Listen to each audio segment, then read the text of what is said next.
Hello and welcome to Lavneesh sir की क्लास। आज की शिक्षा निदेशालय राष्ट्रीय राजधानी क्षेत्र दिल्ली की वर्कशीट नंबर 24 जो कि कक्षा छठी के विद्यार्थियों के लिए है, यह ली गई है विज्ञान विषय से। और आज इसमें हम करने वाले हैं भोजन के घटक।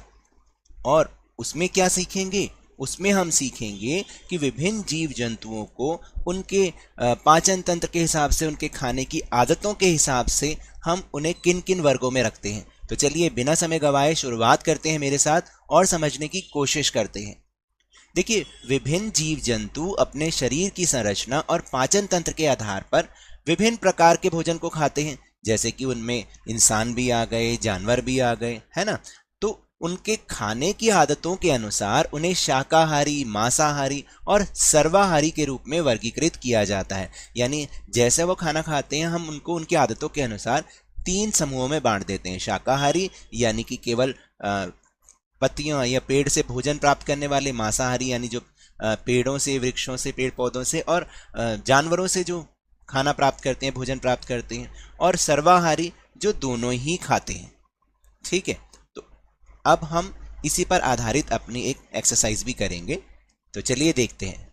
तो प्रश्न संख्या 1 है कि दिए गए जंतुओं के चित्रों को उनके द्वारा खाए जाने वाले भोजन के प्रकार से मिलाएं और उनके भोजन की आदतों के आधार पर उन्हें शाकाहारी, मांसाहारी और सर्वाहारी के रूप में वर्गीकृत करें।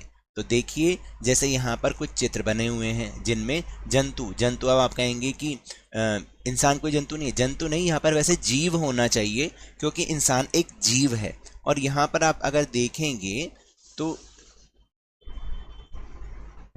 पहले तो चित्रों को उनके भोजन के सही प्रकार से मिलाना है और फिर उन्हें वर्गीकृत करना है। समझ आ गई आपको कि करना कैसे है? तो सबसे पहले यहाँ पर जैसे इंसान बना हुआ है, यानी कि मानव बना हुआ है, तो जो इंसान है वो तो सब कुछ खाता है, तो इसको इस भोजन से मिलाना है। लेकिन उसको वर्गीकृत किस में करना है? यहाँ पर आपको लिखना है सर्वाहारी, क्योंकि इंसान सभी कुछ खाता है। वो पेड़ पौधों से भी भोजन करता है और जानवरों से भी प्राप्त भोजन खाता है, जैसे कि मांस, है ना। फिर इसके बाद है, देख रहे हैं, ये एक शहद की मक्खी है या हनी बी है। इसको जो ये क्या करती है, ये फूलों से रस चूसती है, तो इसको मिलाएंगे इससे। और ये क्या होगी फिर? ये होगी शाकाहारी। आपने यहाँ पर लिखना है शाकाहारी। उसके बाद ये चिड़िया का चित्र है। तो देखो, चिड़िया तो दाना खाती है, ठीक है, और दाना पेड़ पौधों से प्राप्त होता है, तो इसको भी हम लिख देंगे शाकाहारी। ठीक है, ऐसे।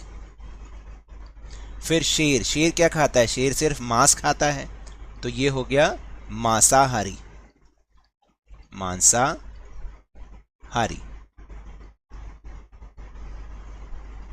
और गाय क्या खाती है? गाय तो पेड़ पौधे ही खाती है, तो गाय हो गई शाकाहारी।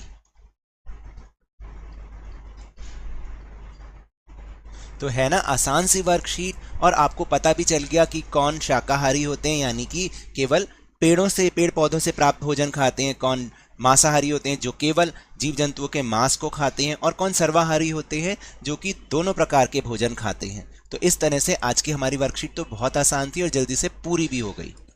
तो ये तो थी आज की वर्कशीट। अगर मेरे इस तरह समझाने से अब आपको समझ में आने लगा है तो इस चैनल और वीडियो को लाइक कीजिए, लाइक का बटन दबा दीजिए, शेयर कीजिए, और अगर नए हैं तो सब्सक्राइब भी कर लीजिए ताकि सारी नोटिफिकेशंस आपको जल्दी से जल्दी मिल जाएं। लेकिन याद रखिएगा, घर से बाहर निकलते समय मास्क अवश्य लगाएं, और जब भी आपकी बारी आए कोरोना का टीकाकरण जरूर करवाएं, क्योंकि कोरोना को हराना है और जिंदगी को एक बार फिर से सुहाना बनाना है। इसी उम्मीद के साथ बहुत बहुत धन्यवाद।